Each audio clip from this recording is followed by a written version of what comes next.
Bonsoir à tous, ravi de vous retrouver. Bienvenue dans ce 19h. Tout de suite, le sommaire.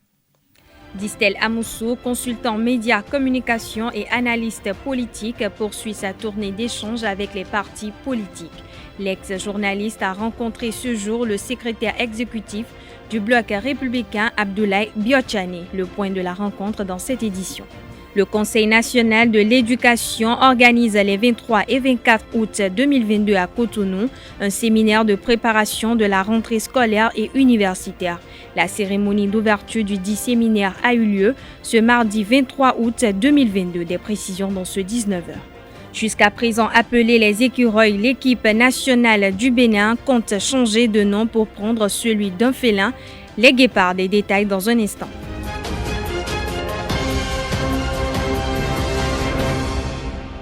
De nouveau, bonsoir. Je l'annonçais au sommaire de cette édition. Distel Amoussou, consultant médias, communication et analyste politique, poursuit sa tournée d'échange avec les partis politiques. Ce mercredi 24 août 2022, l'ex-journaliste a rencontré le secrétaire exécutif du bloc républicain, Abdoulaye Biotchane. À la sortie de sa séance, il a fait le point à la presse. Suivez ses propos au micro de Aneldo. Je viens d'avoir une petite rencontre, une audience, j'allais dire, avec le secrétaire général national du bloc républicain. Quand vous êtes un homme et que vous savez ce que vous avez à faire, vous savez ce que vous avez envie de faire, vous allez vers les personnes qui sont, n'est-ce pas, capables de vous conduire à faire ce que vous avez à faire. Donc j'ai échangé avec le président Abdoulaye Biotchane autour des offres politiques du bloc républicain au peuple béninois. Nous avons prospecté, n'est-ce pas, les possibilités de trouver des outils et des mécanismes pour la sécurisation des réformes en cours. Et ces réformes, il faut dire que le bloc républicain a contribué pour une part que vous connaissez, je veux dire une part large, à instaurer, à mettre en place. Et donc, le président a convenu avec moi qu'il est donc nécessaire de trouver le mécanisme, la formule nécessaire pour la sécurisation de ces réformes-là. Et puis, vous savez que notre pays prépare les élections législatives et que ces réformes ont commencé par être titillées. Donc, mon périple consiste à appeler les acteurs majeurs, n'est-ce pas, autour de la consolidation des racines et des ailes de ces réformes-là, pour que ces réformes, comme je l'ai dit en d'autres circonstances, soient appropriées par le peuple béninois, tombent dans le patrimoine béninois, et qu'on ne dise plus c'est les réformes, ce sont les réformes de tel président ou de tel gouvernement, parce que ces réformes-là, il faut les transformer en socle de notre développement, du développement de notre pays. Après le bloc républicain, le consultant médias, communication et analyste politique Distel Amoussou a mis le cap sur le domicile de Joseph Fifamen Djogbenou, secrétaire exécutif national du parti Union progressiste, le Renouveau. Les échanges des deux hommes ont tourné autour du même sujet qu'est la sécurisation des réformes. Écoutons Distel Amoussou à l'issue de sa rencontre. Il est toujours au micro de Aneldo. La thématique qui sous-tend la tournée que j'ai engagée auprès des hommes politiques majeurs de notre pays tourne autour de la sécurisation des réformes en cours dans notre pays. Alors, je viens de rencontrer le président Djogbenou qui m'a rassuré que nous convergeons, l'Union progressiste et moi, autour de cette question. Et sachant que l'Union progressiste est au cœur de ces réformes, je crois que nous allons trouver le mécanisme ou les mécanismes qu'il faudra pour que les réformes qui sont en cours ne soient plus considérées comme des réformes de Patrice Talon, ne soient plus considérées comme des réformes d'un système, mais que le pays s'approprie ces réformes-là, que tous les Béninois s'approprient ces réformes qui sont perfectibles, et que l'on soit que ce soit de l'opposition d'aujourd'hui ou de la mouvance d'aujourd'hui, dans 20 ans, 30 ans, 50 ans, que chaque courant politique puisse regarder ces réformes-là comme socle de développement de notre pays et puisse, n'est-ce pas, les parfaire en fonction des prismes politiques, des lunettes politiques que chaque camp politique a. C'est de ça que nous avons parlé. À la suite de cela, le président Djogbenou m'a souhaité la bienvenue au club et m'a prodigué des conseils dont je tiendrai grand compte. Les travaux de construction du nouveau siège de l'Assemblée nationale du Bénin ont connu un grand retard. C'est le constat fait par une délégation des députés de la 8e législature lors d'une visite effectuée sur le chantier hier mardi 23 août 2022. Selon le directeur général de la Société immobilière et d'aménagement urbain, Simo Moïse Achille, le retard dans l'exécution des travaux de construction du nouveau siège de l'Assemblée nationale est lié à la mauvaise coordination des études dues aux effets de la COVID-19, du retard dans la mobilisation du matériel adéquat et du personnel qualifié ainsi que des difficultés liées à la communication. Moïse Achille a rassuré que des dispositions ont été prises pour rattraper le retard accusé au démarrage du chantier. Avec Simo, tout a été pratiquement réglé et je crois qu'il y a une synergie d'action entre tous les acteurs qui interviennent sur le chantier de façon à ce que pour le moment nous n'avons plus d'inquiétude, a indiqué le président de l'Assemblée nationale, Louis Vlavono. Pour rappel, le nouveau siège du Parlement béninois est en construction sur le domaine de l'ex-gendarmerie, sis à proximité de l'actuel siège de l'Assemblée nationale à Porto Novo. Autre information, le Conseil national de l'éducation CNE organise les 23 et 24 août 2022 à Cotonou un séminaire de préparation de la rentrée scolaire et universitaire. La cérémonie d'ouverture du dit séminaire a eu lieu ce mardi 23 août 2022. Après le premier, le deuxième séminaire a été ouvert par le président du CNE, Noël Baguidi, en présence de 2 ministres des enseignements. Le dit séminaire a pour terme les réformes dans le secteur de l'éducation, points de mise en œuvre, difficultés et perspectives. Selon le président du comité d'organisation, Alain Dossou-Honleyi, ce séminaire reste un événement majeur avec pour objectif améliorer les performances du secteur de l'éducation au cours de l'année scolaire et universitaire 2022-2023. Au terme des travaux, chaque ministère en charge de l'éducation va pouvoir actualiser ses documents pragmatiques par la prise en compte des activités contenues dans la feuille de route qui sera adoptée. Autre information dans cette édition, on parle justice à présent. Un individu nommé R.K.Z. a été déposé à la prison civile de Porto Novo ce lundi 22 août 2022. Poursuivi pour usurpation de titres et extorsion de fonds, le mis en cause s'est fait passer pour un collaborateur du parquet de Porto Novo auprès d'un accusé dans une affaire d'environ 12 millions de francs CFA qui l'oppose à une Nigériane. Pour se tirer d'affaire, l'accusé a accepté les services du faux collaborateur du parquet. Ce dernier a pris auprès de lui plus d'1 million de francs CFA. Au terme de son audition, l'accusé a été déposé en prison pour extorsion de fonds et abus de confiance. Surpris, il a accusé le parquet de l'avoir spolié. Une enquête a été ouverte à cet effet. Selon les informations, il a restitué les fonds indûment perçus, mais a été placé sous mandat de dépôt. Société à présent, la vitrerie est un métier de construction, mais aussi l'art de vitrier ainsi que le nom de son commerce. Force est de constater que certains promoteurs immobiliers, constructeurs et bien de corps de métier font appel au service d'un vitrier. Mais derrière ces infrastructures en verre simple se cache un monde parsemé de difficultés de toutes sortes. À suivre dans l'élément qui suit les difficultés que rencontrent les vitriers à Cotonou dans l'exercice de leur métier. Une réalisation de Francis Farami et Quentin Amoussou. Le vitrier est un professionnel qui est spécialisé dans la pose et la réparation de verre. Au Bénin, cette activité rencontre quelques difficultés dont la flambée du prix des matières premières. Et les verres, comme on le dit dans notre système, dans notre langue de vitrerie, ça s'appelle les verres, mais en globalité on appelle ça vitre, on appelle ça miroir. Ouais, donc c'est surtout la miroir qui a augmenté de prix. Miroir, surtout la miroir et les verres clairs, ça a augmenté de prix. À quoi je l'ai dit tao, pour une vidéo là. Même par exemple, il y a des gens qui ont à quoi les gens doivent bon quand accessoires les bio à quoi les jet accessoires les dit qui ont sort le choix. Quand c'est les deux côtés nous clients dit. Nous avons client c'est comprendre. Donc on a tellement de quoi pour nous. Sinon les bien fait quoi.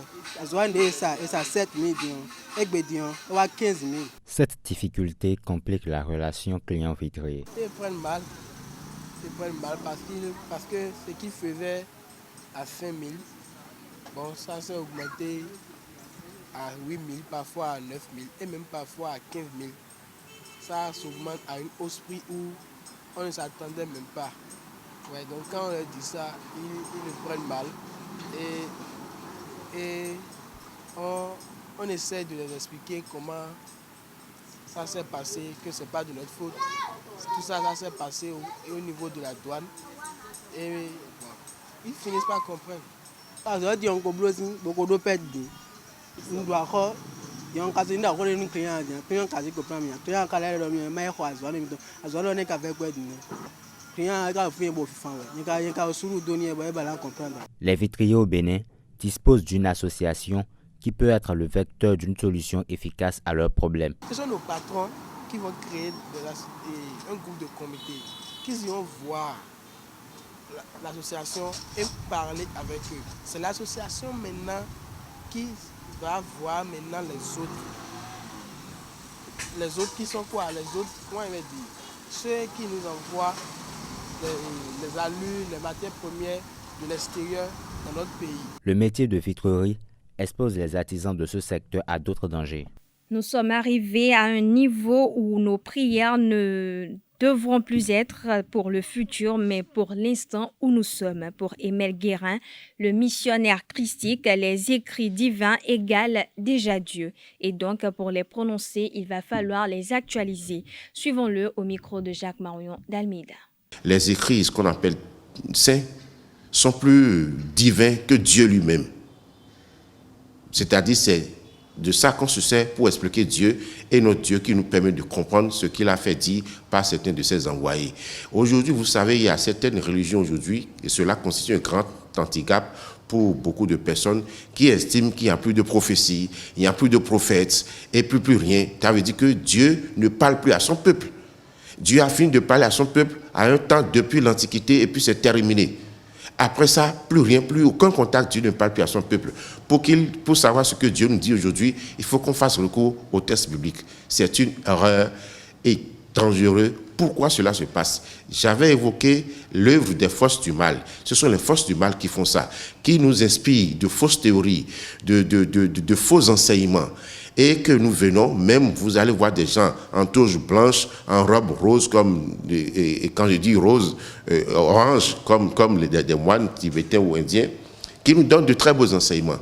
Mais à l'intérieur, c'est pourri. C'est pourquoi je conseille simplement de faire attention à tout groupe, parce que un groupe, lorsqu'il se réunit, il rassemble un égrégore, c'est-à-dire un ensemble d'énergie, de vibrations énergétiques qui est issu de l'énergie spirituelle de chaque membre constituant ce groupe-là. Et donc, si la tête est pourrie, vous ne pouvez pas le savoir. Si vous n'avez pas un intérêt, vous ne le saurez pas. Mais les dirigeants le savent ou non, ils vous pompent, ils vous vampirisent.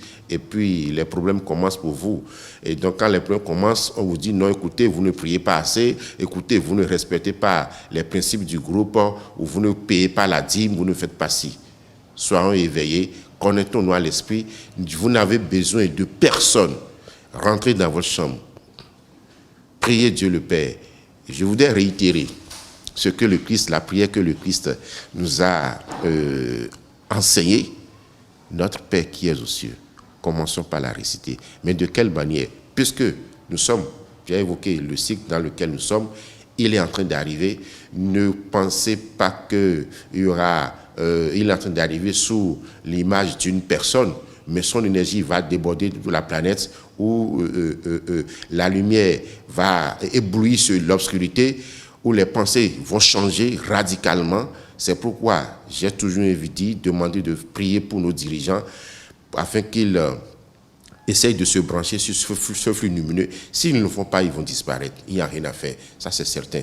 Donc, je voudrais réitérer cet enseignement, cette prière de notre Père qui est aux cieux, quelles que soient les religions. On a dit notre Père qui est aux cieux, ça n'appartient pas aux chrétiens, ça n'appartient à personne, c'est un legs de toute l'humanité. Il faut la réciter, mais en l'actualisant. Si vous le permettez, je vais essayer rapidement, puisqu'il est écrit notre Père qui est aux cieux, que ton nom soit sanctifié. Au lieu de lui dire que ton nom est sanctifié. Ton règne est arrivé. Ta volonté est faite sur la terre comme au ciel. Maintenant, c'est fait. Et vous déroulez. Simplement, tous les jours. Si chaque être sur cette planète peut commencer par dire l'énergie, la force énergétique que cela génère dans toute l'humanité, cela va se réaliser. Donc nous sommes là pour accompagner l'œuvre christique et nous y travaillons beaucoup pour que l'humanité accède à un nouveau paradigme. On reste toujours avec Emel Guérin qui nous démontre cette fois-ci que les forces du mal, à l'heure où nous sommes, sont avides de sang et tendent des plans machiavéliques pour nuire. À cet effet, il exhorte les peuples du monde à ne lâcher point la prière pour les vaincre. Il est toujours au micro de Jacques Marion d'Almeida. Vous savez, ils sont avides du sang, ils sont avides d'énergie divine en passant par les humains. Donc ces hommes politiques qui nous dirigent et qui s'accrochent au pouvoir, c'est des proies faciles pour ces forces démoniaques de s'allier à eux, de faire alliance afin de continuer à mettre en place leur plan méphitique et erratique sur la planète. Heureusement que le Christ est là, qui est avec toutes les forces de lumière en train de faire un travail magistral, lumineux, extraordinaire, pour libérer notre humanité aujourd'hui de ces forces du mal qui sont en train d'être vaincues. Il ne reste que quelques chaînes de ce maillon pour que l'humanité soit libérée. Donc, rassurez-vous, dans les mois, les mois à venir, vous allez voir beaucoup de choses se passer à travers le monde. Et ça a commencé d'ailleurs. Les tensions aujourd'hui expliquent ce processus profond de transmutation, de transformation de toute l'humanité, et la conscience humaine pourra facilement faire la remontée vers Dieu. Et la première des choses que je peux leur conseiller, indiquer, recommander, c'est l'ouverture du cœur et d'esprit. Éviter tout dogme, tout embrigadement des doctrines, évitons-les. C'est ça d'abord le premier handicap de l'être humain. Ensuite, je leur dirai simplement de suivre le Christ. Qu'est-ce que le Christ dit? Quand il lui a été demandé de savoir comment prier Dieu le Père, il dit « Rentre dans ta chambre. Dieu est dans le secret. Dieu n'est pas dans les églises. » Je ne dis pas qu'il faut pas aller à l'église, mais Dieu n'est pas dans les églises, n'est pas dans les mosquées, n'est pas dans les couvents. Il est dans votre chambre, il est à l'intérieur de votre cœur, il faut le réveiller. Et c'est cela seul qui permet de nouer, de susciter, de réveiller le contact intérieur, le contact interne entre Dieu et l'individu. En ce moment précis, je peux vous garantir que parce que nos religions ont, de par leur histoire belliqueuse, ont échoué à apporter la lumière aux hommes. Et aujourd'hui, Dieu a décidé, pour l'information que je sais, de toucher individuellement chaque être. Et c'est ce travail qui est en train d'être fait. Alors, il faut ouvrir donc son œil intérieur pour savoir qui est en face de nous et se dire que c'est une relation entre père et fils. Et c'est aussi simple. Comment est-ce qu'un père peut refuser de parler à son fils? Ça n'a aucun sens. Comment est-ce qu'un fils peut ne pas avoir accès à son père? Ça n'a aucun sens. Alors, lorsque quelqu'un dit « j'ai reçu une mission », il faut voir d'abord demander à l'Esprit Saint de nous éclairer. Parce que le Christ l'a promis et il est en train de revenir là, le Christ. Il nous a promis que je vous enverrai l'Esprit Saint qui vous enseignera toutes choses. Il dit qu'il vous enseignera toutes choses. Il parle de l'esprit de vérité que je vous enverrai. Vous ne serez pas orphelins. Alors, qu'est-ce qu'on fait de cet esprit de vérité aujourd'hui? Je pense qu'on ne l'utilise pas assez. Pas du tout. On préfère nous verser dans les textes, dans les écrits saints, et on laisse Dieu de côté. Sport dans cette édition, le président de la Fédération béninoise de football, Mathurin Deschacus, a fait savoir que l'équipe nationale du Bénin, les Écureuils, compte changer de nom pour prendre celui d'un félin, notamment les guépards. Le processus est arrivé quasiment à son terme le samedi 20 août dernier à Porto Novo, où Mathurin Deschacus a été réélu pour 4 années à la tête de la Fédération béninoise de football. Au lendemain de cette affirmation, Colombe Oussou a recueilli l'avis de quelques citoyens béninois qui se sont exprimés sur ce changement de nom. Suivons ensemble. Toute rumeur s'avère réelle. Avant, c'était les Écureuils du Bénin et maintenant, ils ont changé le nom, ils ont dit les Guépards. Ce n'est pas le nom Guépard qui va jouer sur le terrain. Tantôt, les joueurs, ce sont eux qui veulent jouer. Mais la question que moi je me pose, c'est en changeant le nom qui aura la performance ou bien en travaillant à la base, en réorganisant l'équipe nationale depuis la base. Le ballon se joue toujours sur un rectangle vert. Et pour jouer, c'est avec la mentalité, le cerveau que nous avons, que nous allons jouer. Ce n'est pas le nom qui fera aujourd'hui que le Bénin sera champion. Non, nous avons vu le Cameroun qui demeure toujours les lions indomptables. On dit chaque chose à son temps. Mais nous, j'ai vu que nous Béninois, nous avons une mentalité très courte, que nous ne réfléchissons pas loin. Notre joueur est déjà fatigué, il faut changer les joueurs. Bénin n'est pas de pépinière. Quand on dit les étalons du Burkina Faso, ce n'est pas c'est le nom, c'est les joueurs, ils jouent bien. Regarde le Sénégal, les Teranga du Sénégal, c'est les joueurs, ils jouent bien. Donc que ce soit Écureuil, que ce soit Ratel, que ce soit Python, que ce soit Guépard, moi, le nom m'importe peu. Quand nous regardons d'autres équipes et quand nous regardons notre équipe nationale, je me demande est-ce que c'est le nom véritablement qui fait l'équipe. Personnellement, je pense que c'est la qualité du travail. C'est les joueurs. Donc je pense qu'à ce niveau aussi, un travail. C'est vrai que j'entends parler des classes sportives. Hein, j'entends parler aussi d'autres initiatives en vue de renouveler l'équipe nationale. Et je pense que c'est sur ce plan-là que le travail doit se faire de fond. Si c'est Guépard qui peut galvaniser nos joueurs, tant mieux. Sinon, moi, le problème ne se situe pas à ce niveau-là. Il faut créer les centres de formation. Nos autorités savent que nous allons émerger dans le domaine du football. Tout est à reconstruire. Je ne sais pas si c'est dans cette philosophie aussi que s'inscrit aussi le changement du nom. Non, ça ne veut rien dire. Ils n'ont qu'à laisser le nom intact. Écureuil, on sait que c'est un animal vraiment vigilant. Il y a la manière dont on l'arrête. Ça ne me gêne pas, moi, quand on donne Guépard. Même si c'est l'autre nom, même si c'est un autre nom, moi, ça ne me gêne pas. Pourvu que les gens travaillent bien et qu'ils amènent loin notre équipe. Il y a toute une équipe autour du président de la fédération et je ne suis pas sûr qu'ils se sont levés du jour au lendemain pour prendre ce nom-là. Certainement, le staff a dû étudier le fonctionnement de l'animal en fonction des réalités que nous vivons et ensemble, ils ont jugé utile que ce nom-là hisse notre équipe nationale.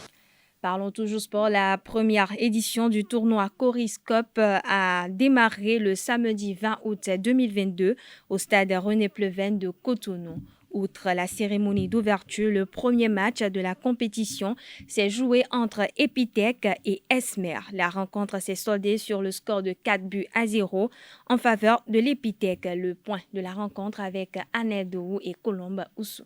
L'acte 1 du tournoi Coriscope, organisé par Coris Bank International, a officiellement pris son envol au stade René Pleven de Cotonou le samedi 20 août 2022. Réunissant 4 équipes à savoir Epitech, Esmer, la FSS et la FADESP, ce tournoi a un objectif bien défini. C'est une toute première édition qui appellera d'autres éditions. Donc c'est un projet qui s'inscrit dans la continuité, un peu dans l'esprit d'un certain nombre d'initiatives prises par la banque pour assumer, disons, son volet sociétal des choses. En indiquant l'objectif visé par l'organisation du tournoi, j'ai indiqué que nous voudrions assurer l'émulation, la saine émulation de la jeunesse à travers les valeurs de la Banque panafricaine, du moins la banque autrement, qu'est Coris. Et vous avez dû noter qu'à la fin de Coris, il y a S, donc la sociabilité. Et donc, ce que nous organisons à travers ce tournoi se retrouve dans l'aspect de la sociabilité que nous voudrions pouvoir faire en sorte que la jeunesse béninoise s'en imprègne fortement et en tire le meilleur des valeurs qui soient. Après la cérémonie d'ouverture de ce tournoi, le coup d'envoi du match inaugural a été donné. Epitech a croisé les crampons avec Esme. Un premier défi réussi par un score de 4-0 pour l'école d'informatique Epitech.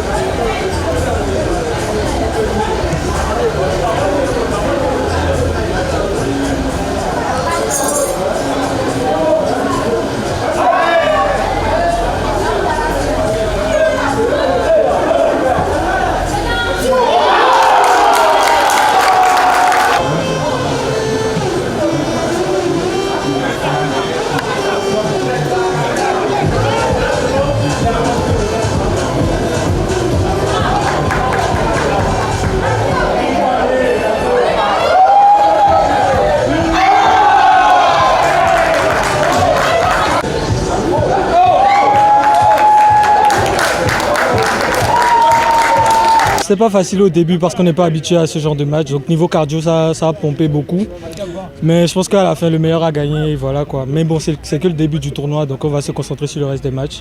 Et on espère revenir avec plus de victoires pour gagner le tournoi. Les 4 équipes participantes à cette première édition du tournoi Coris Cup vont s'affronter pendant cette compétition qui va prendre fin le 28 août 2022 avec une finale entre les 2 premières équipes au classement général.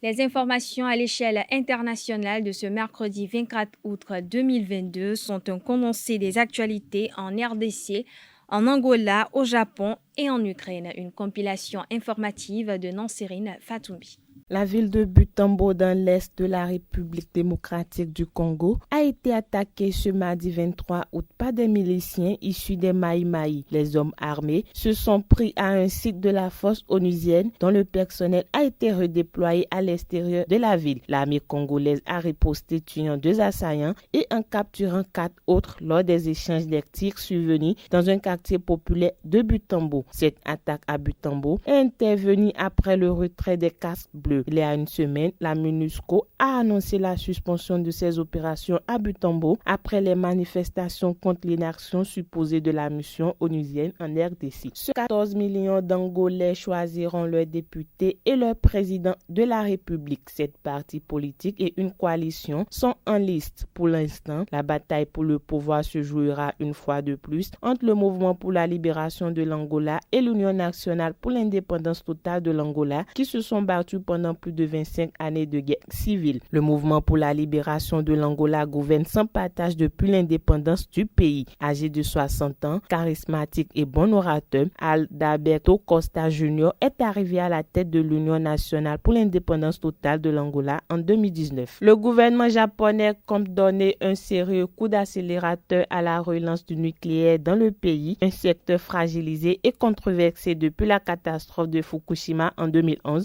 mais qui revient en grâce face aux fortes tensions énergétiques mondiales. Le premier ministre Fumio Kishida a annoncé ce jour qu'une réflexion allait être menée sur plusieurs fronts, y compris sur la construction éventuelle de réacteurs nucléaires de nouvelle génération, ce qui serait un tournant majeur pour le Japon. Ce 24 août, l'Ukraine célèbre son indépendance. Il y a 6 mois, jour pour jour, des explosions résonnaient dans toute l'Ukraine. Vladimir Poutine, président de la Fédération de Russie, s'est exprimé dans le même même temps à la télévision nationale pour déclarer le début d'une opération spéciale en Ukraine dont l'objectif est de dénazifier le pays. Volodymyr Zelensky appelait alors à la résistance de son peuple et déclarait la loi martiale. La communauté internationale cherchait à contenir le conflit sans intervenir directement.